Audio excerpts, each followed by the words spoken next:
Nichole, Heather mentioned a couple things as she kind of framed out her deep dive, and one of them that I didn't peel back a little bit because I thought it was going to fit in here nicely. Um, and Heather talked about the board as a strategic asset, but and generalizations are always wrong. So I'll apologize first for my generalization. But as Heather said, the the CEO isn't really going to the board as often as maybe the board thinks they deserve to be, right? At first, it's the executive team, and it's fair. They're there day in and day out. They're dealing with the same issues, so it's easy to get some perspective from them. The other bucket is that CEO's personal network, presumably of other people going through similar things, whether it was at another company that they're serving as a mentor or a coach or all those kinds of things. But and there's all sorts of studies. The board has a more positive view of their capabilities than the C-suite and the CEO and his or her team, and that shows up in a bunch of different reports. How do you blend those facts into dynamics where the board has to be more engaged with the CEO and has to be bringing value and has to be bringing it day in and day out and has to be aware of their limitations because they got part-time jobs, right? Yeah, a lead director of a Fortune 50 public company said to me, I have a full-time, part-time job. And what he meant by that was, I can never let the executive team think I'm too busy to talk to them about anything. Because the minute I do that, they'll stop talking to me and reaching out to me. But he recognizes the reality is he's not going to the office day in and day out. He's got other things that, and it was a he in this case, but how do you blend those dynamics of not a full-time gig, understanding the industry, understanding the company, understanding the environment, but it's a different level of understanding. And how do you pull those things together so you can be the board that needs to be helping oversee the corner office and protecting the corner office? Absolutely, Dennis. I think it is just um, trying to ensure that you don't have a blind spot there related to the CEO, the corner office, and potential turnover there. I think the turnover is high at the CEO level, and at the same time, some of the studies that we have leveraged is that nearly 75% of directors believe that the risk of a sudden CEO exit at their own company was very low. So it's just sometimes we can tend to be more comfortable or overconfident, and we in today's environment, especially in light of all the things that Eric just shared with us, there are a lot of unplanned departures. There are a lot of unplanned situations that you really have got to just be very closely connected to be able to stay ahead of. And I'll just kind of pivot that into some of the things that we are seeing. That connectivity a lot of times is coming through the board's role and best practices for the succession planning. And I know that's something really critical for all of us that are in the boardroom. And Dennis, you started us out with CEO succession, and that used to be, one of the primary roles.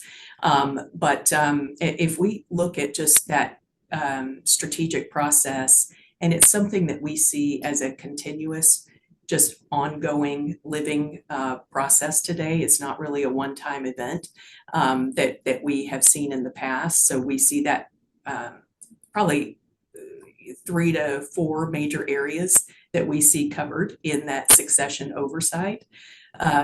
Embedding the succession into the regular board agenda. So rather than not having that as a topic, at times it can be just something that's not as comfortable when you have a successful CEO run, but even more important that it should just become a normalized process, that the succession planning discussion should be regularly embedded into the board agenda, and that it's reviewed at least on an annual basis, if not at every one of the board meetings, in some form or fashion, and documented in a CEO succession planning document.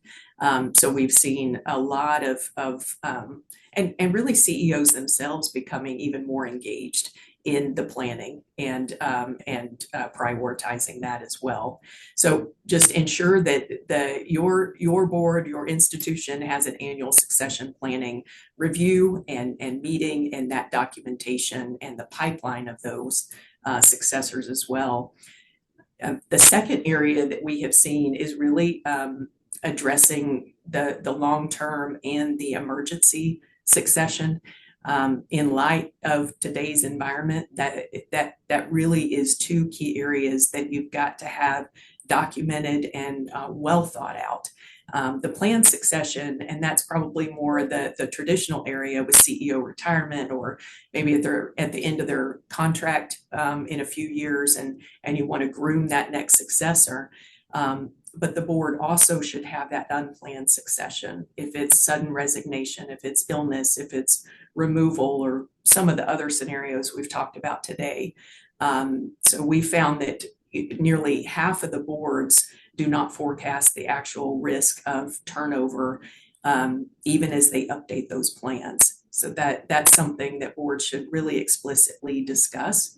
All of the what if scenarios, and ensure that a thoughtful approach is really taken there. Because if the CEO is, for whatever reason, taken out of their role unexpectedly, there are all sorts of risks, reputationally, competitors trying to poach on certain of the executives and the leadership team, and customers, and you just really want to try to manage as much as you can. Have your designated interim successor. Oftentimes that's the COO or the CFO, or even the lead independent director.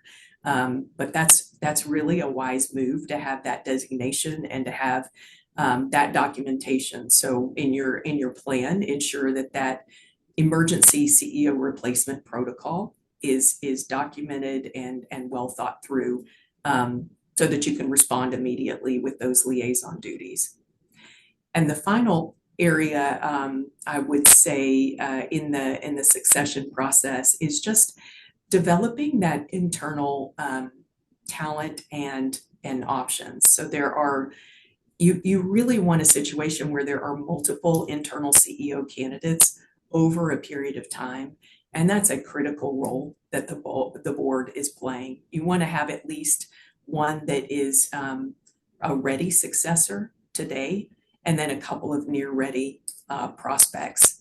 And so working closely with the human resources team and having their involvement, staying engaged, really defining the criteria, not only for what will fit you today, but really where you're going with the strategy, and what will it need to be? What are the attributes you're looking for 3 years from now? And ensuring that you've got that bench strength. And if the CEO needs to delegate more to try to help develop their skills and capabilities over the coming years, that is tied into that plan as well. And probably that ties into just burnout prevention for the CEO as well, in trying to delegate and allocate out those responsibilities. So just ideal to start planning for a new CEO almost the day that the CEO takes that corner office, Dennis, and ensuring that there are many years to kind of plan that out, and have both your emergency and then your regular ongoing succession process, and kind of have that forward-looking approach to it. Great, thanks, Nichole. That was lots of great information. The whole session so far has been lots of great information.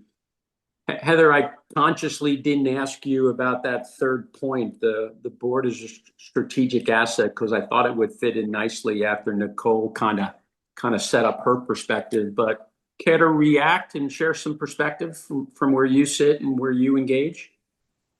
Yeah, no, I totally agree. And an area that I think we haven't covered, but that I think Nicole's touched on and I've touched on is this area that the role the board can play in readying their leaders for what's next, but more broadly, development in general. And so I would say for all of you, one of the ways you can really continue to add a lot of value for your companies and for the boards that you serve on is making sure that your CEO and everyone on the executive team is getting real feedback every year that includes 360 input from peers, direct reports, as well as the board, and that it's delivered with candor and care, and that they have a development plan, and that their development plan includes things that they are excited about and want to learn and are motivated to work on, even if you don't think they'll ever get promoted again, even if it's the very end of their career and you think that they may be retiring next year, you can still contribute to them and help them think about what may be next in their life, and that will help feed their energy, their resilience, and make them help for them bring their best selves to work. Great, thanks for that.